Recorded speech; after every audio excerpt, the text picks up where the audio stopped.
Welcome back everyone to JFace Games. I hope you're excited because we're going to go through a lot of stuff over the next couple days. This is my video list. You can see here I've got a lot of potential videos, a lot of board games, RPGs to think about, but today we're going to talk about a couple different things. One, we're going to first look at where the powers are currently. So where the powers are currently is if you came to the link that's in our About section for JFace Games, you can come down to Feats and Powers. And in essence, if you scroll down here is underneath this quest is where I've been using the game Quest for some inspiration in terms of game flavor for different powers, because they have some great names, and I've just been building them out. And I've been using their sort of subcategories that they've used. I'll probably switch them in the future, but I've been using their subcategories. And so if you come here, this is the comprehensive list thus far, down to about inspiration, so here to here, and then some of these under savagery, brutality are also fully flushed out. So at this point in time, I think that I'm getting a nice handle on how I want powers to be sort of designed. It's been a lot of fun. We've been getting in some really interesting stuff. If I come down here, for instance, into these stances, especially after kind of playing with advantage, now there's a couple variables I can play with. It's having advantage, using pluses, using different die depending on what you're doing. And so it's getting really interesting. I think it's getting a lot of fun. What you can come in and see is you can come into this page and you can kind of flip through some of these. I just finished out a lot of these here in the bottom, like these shielding concepts and these camaraderie concepts. So for instance, shield block, you got to be proficient in shields. You got to have at least a defender die d6. You're being attacked by a melee weapon. You use your reaction. You then have advantage with your defensive dice against the attack. And so any one of these things you can hover over and you get an idea of what does that mean? You know, what's my defensive die? What is advantage, etc. It links into these abilities. So if you have shield block, now understand that, oh, I might be able to get one of these abilities. So protective block being that, in essence, it's a reaction not to help yourself, but to potentially help a buddy. As long as you are engaged with an enemy that is about to use their action to attack an ally. Now I can use my reaction to try and block for them. Iron defense. This is in essence, I believe, a stance. I started adding stances in. So now this is a stance, and this is a pretty cool one where you have enemies around you. So now what's happening is that to engage it, you have to use your move action. And then to sustain it, you no longer have a reaction from then on out. Like you're using up your reaction every turn now to stay in this stance. And the idea here is that you utilize your defender die one step higher. So if you normally have a d6 defender die, now you're using a d8. But your striker die is now one step lower. So if you have a d8 striker die, now your attacks are a d6 to start. I thought that was really cool, right? I don't know how many spark points it's going to be to, spark points, soul points, that area. We'll get there later.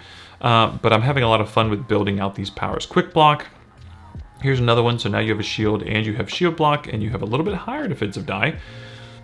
An enemy attacks you with a melee weapon as a free action. So this is, you can only do it once a round, but now you get a free block that doesn't burn your reaction. So that means that you might be able to get 2 blocks in if you've got quick block and shield block, because you can use your free action as a free action just to block one, and then you can use your reaction to something else, because it doesn't have to be use your reaction for your shield block. You might be able to use it for something else. Maybe you're in iron stance, iron defense, so you don't have a reaction every round, but you've got quick block.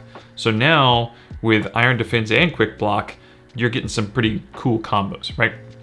So this is kind of where we're going with this. I think it's a lot of flavor and a lot of fun. Now, we're not getting to a lot of crazy things yet, but I think there's some fun stuff. I had Shield Rush, so I really flushed out shields because I think shields are awesome and they don't get a lot of love. With this one, you've got a D6 striker and controller die that you gotta have. You're a short distance away from an enemy. You build up momentum, so it's a move action to do this. You move and you slam into an enemy. If it's a minion, you automatically kill it. If it's a commoner, you automatically hit it and you push it and you deal 2 damage. If it's a boss, you have to actually make an attack to try and do stuff and perform a push, right? The drawback, you're off balance. You lose your reaction, okay? You don't have a reaction that round. Pretty cool. Cosmic, I don't know where I stand with this, but I'm having fun playing around with what happens when we actually get some other types of dice in here. So this is actually supposed to be a mystic dice. That's supposed to be a magical dice. So now you have controller and you have magical dice. And in essence, you run in, you hit someone, it sends out a concussive wave out towards other people. And so pretty much you do exactly what you did to the target you're hitting, just with the shield rush. But now you also have this blast that hits everyone else in your nearby. So pretty much in your zone who's nearby, and you might be able to, you know, hurt them. So I thought that was fun. It's just building off of that shield rush and making it a little more interesting. So what I'd love for you to do is to come in here, look around, look at some of these feats, etc., get an idea, or, you know, come up with your own stuff. But if you come to this Power Components tab here, what you're going to find is a couple things. One, you're going to find here are all the pieces that you can kind of play with, right? Like these are the things that you can kind of play with in terms of what can a power do potentially, right? And then under here, oh, where is it? Let me do a hard refresh. It's not up yet, but in essence, there's going to be a button down here that when you click on it, it will send you to this form. And this form is create a power, right? So it's a Google form. You create a power, you choose what requirements there are, you choose what other requirements like shield, longsword, polearm. You write out the condition, something's nearby, then this. You choose what type of action cost it is. You choose the effect, you choose the drawback, and you hit submit. And I'm gonna check these out. You know, it's one of those things, I'm not gonna check it out, you know, daily, but at some point in time, I'm gonna be looking through these and just seeing what people have created. Because I think it's a cool community, and I think you guys have some awesome ideas, so let's see some of your ideas. I would comb through here a little bit first just to get an idea of where I'm going, but then have at it, have fun. So that's where we're at in terms of feats and powers right now. Hopefully you leave a comment, you hit subscribe, hit the bell, and I'll see you again soon.